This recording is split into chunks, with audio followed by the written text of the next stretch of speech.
ഗോവിന്ദചാമി പ്രതിയായ തൃശ്ശൂരിലെ കേസിലാണെന്ന് തോന്നുന്നു ഈ ആളൂർ ആദ്യം അവതരിക്കുന്നത്. യഥാർത്ഥത്തിൽ അയാൾ തൃശ്ശൂരിലെ ആളൂർ സ്വദേശിയായ ബിജു ആൻ്റണി ആയിരുന്നു. അത് ചുരുക്കി ബി എ ആളൂർ എന്നാക്കി എന്നുള്ളൂ. ഇപ്പോൾ കേരളത്തിന് പുറത്തോടെ ഒക്കെ ആണ് ആദ്യം പ്രാക്ടീസ് ചെയ്തതെന്ന് തോന്നുന്നു. പിന്നീട് വന്ന് ഇവിടെ തുടങ്ങിയതാണ്. ഇവിടെ വന്ന് ഇങ്ങനത്തെ ചില വിവാദമായ ചില വാർത്തകളിൽ നിറഞ്ഞു നിൽക്കുന്ന ചില കേസുകളിലെ പ്രതികളുമായിട്ട് പുള്ളി കണ്ട് വക്കാലത്തെടുത്ത് ചെയ്യുന്നത്. പക്ഷേ അതിൻ്റെ പ്രശ്നം മനസ്സിലാക്കിയെടുത്തോളം പല കേസിലും ആദ്യം പണം വാങ്ങാറില്ലായിരുന്നു. വക്കീൽ ഫീസ് വാങ്ങാതെയാണ് കേസ് തുടങ്ങിയ ശേഷമാണ് പിന്നീട് ഇത് അപ്പോൾ പണം ആദ്യം തരണ്ടെന്ന് പറയുന്നതുകൊണ്ട് തന്നെ ഈ പ്രതികൾ പലരും വക്കാലത്ത് കൊടുക്കുകയായിരുന്നു. പിന്നീട് സത്യത്തിൽ ചില കോടതികളിൽ ആളൂരിൻ്റെ ജൂനിയേഴ്സ് വക്കീലുമാരും മറ്റ് നേരത്തെ വക്കാലത്തുള്ള വക്കീലുമാരും തമ്മിൽ തർക്കം പോലും ഉണ്ടായിട്ടുണ്ട്. അടിയുടെ വക്കോളം എത്തിയിട്ടുണ്ട്. കാരണം വേറൊരു വക്കീലിന് വക്കാലത്തുള്ള പ്രതിയെ ഈ ആളൂർ പിടിച്ചു പറിച്ചു എന്ന് പറഞ്ഞിട്ട്.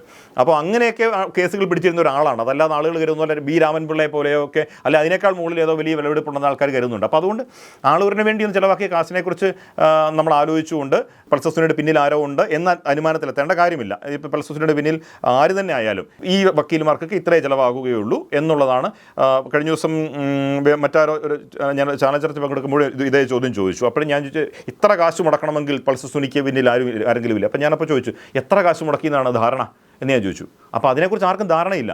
ഈ ആളൂരിനെക്കുറിച്ച് ഇങ്ങനെ കൃത്രിമമായ പ്രതിച്ഛായ സൃഷ്ടിക്കപ്പെട്ടിരിക്കുന്നതുകൊണ്ട് വലിയ തുക മുടക്കിയിട്ടാണ് പൾസർ സുനി കേസ് നടത്തുന്നത് എന്നുള്ളതാണ്. അല്ലെങ്കിൽ തന്നെ ഞാൻ അന്ന് പറഞ്ഞൊരു കാര്യം, നമ്മളാരെങ്കിലും ഒരു കേസിൽ പെട്ട് കഴിഞ്ഞാൽ നമ്മുടെ മാധ്യമപ്രവർത്തകർക്ക് പലർക്കും അത്ര എക്സ്പീരിയൻസ് ഇല്ലാത്തതിൻ്റെ ഒരു പ്രശ്നം കുറവ് ഞാൻ പലപ്പോഴും വിചാരിക്കാറുണ്ട്. കാരണം കേസിൽ പെട്ടിട്ടുള്ളവർക്കറിയാം അതിൻ്റെ ദുരിതം എത്രയാണെന്ന്. ഉള്ളതൊക്കെ വിറ്റുപേർക്ക് എങ്ങനെങ്കിലും ജാമ്യത്തിൽ പുറത്തിറങ്ങാനായിട്ട് ശ്രമം നടത്തും. അപ്പോൾ ഈ പൾസർ സുനി അങ്ങനെ ഒരു ഗതിയും പരഗതി ഇല്ലാത്ത ഒരാളൊന്നും ആയിരുന്നില്ല. അത്യാവശ്യം ജോലി ചെയ്ത് ഇങ്ങനെ തട്ടിപ്പുകൾ വഴിയും കേസുകളൊക്കെ നടത്തിയൊക്കെ പല അത്യാവശ്യം വരുമാനം ഒക്കെ ഉള്ള ഞാൻ അയാളുടെ വീട്ടിൽ പോയിട്ടുള്ളതാണ്. ആ കാലത്ത് മനോരമയിലുള്ള സമയത്ത് റിപ്പോർട്ട് ചെയ്യുന്ന സമയത്ത് പോയിട്ടുള്ളതാണ്.